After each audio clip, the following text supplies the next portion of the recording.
தமிழகமெங்கும் கிளைகள் கொண்ட Annamal institute of hotel management and hospital management படிப்பில் சேர்வதற்கான அட்மிஷன் நடைபெறுகிறது. தாவேக அரசின் அலட்சியம் காரணமாக தமிழ்நாட்டிற்கு வர வேண்டிய 45,000 கோடி ரூபாய் மதிப்பிலான மெகா முதலீடுகள் ஆந்திர மாநிலத்திற்கு சென்றுள்ளது. முதலமைச்சர் விஜய் தலைமையிலான தாவேக அரசு பதவியேற்று 5 நாட்களில் தமிழ்நாட்டிற்கு வரவேண்டிய 15,803 கோடி ரூபாய் மதிப்புள்ள மெகா திட்டம் கைமாறி ஆந்திராவசம் சென்றுவிட்டது. திமுக அரசால் பெரும் சவாலுக்கு பிறகு கொண்டுவரப்பட்ட 15,803 கோடி ரூபாய் முதலீட்டில் செயல்படுத்தப்பட இருந்த மேம்படுத்தப்பட்ட நடுத்தர போர் விமான தயாரிப்பு திட்டம் ஆந்திராவுக்கு இடமாற்றம் செய்யப்பட்டிருப்பது பெரும் அதிர்ச்சியை ஏற்படுத்தியுள்ளது.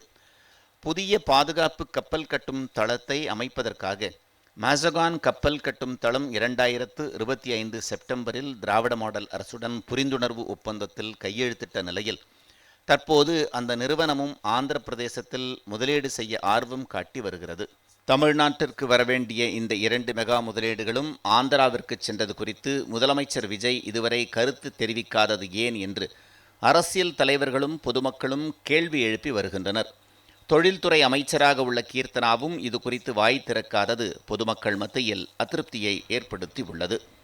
தாவேக அரசின் அலட்சியம் காரணமாக தமிழ்நாட்டிற்கு வர வேண்டிய 45,000 கோடி ரூபாய் மதிப்பிலான மெகா முதலீடுகள் ஆந்திர மாநிலத்திற்கு சென்றுள்ளது.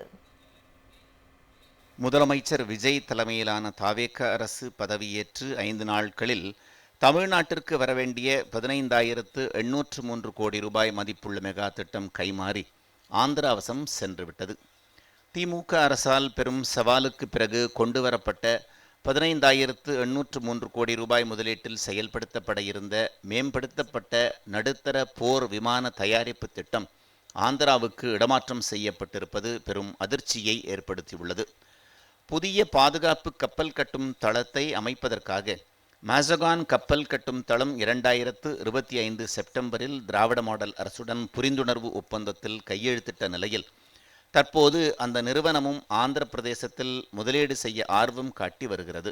தமிழ்நாட்டிற்கு வரவேண்டிய இந்த 2 மெகா முதலீடுகளும் ஆந்திராவிற்கு சென்றது குறித்து முதலமைச்சர் விஜய் இதுவரை கருத்து தெரிவிக்காதது ஏன் என்று அரசியல் தலைவர்களும் பொதுமக்களும் கேள்வி எழுப்பி வருகின்றனர்.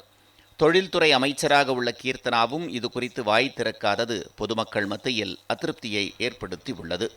தமிழகமெங்கும் கிளைகள் கொண்ட Annamal institute of hotel management and hospital management படிப்பில் சேர்வதற்கான அட்மிஷன் நடைபெறுகிறது.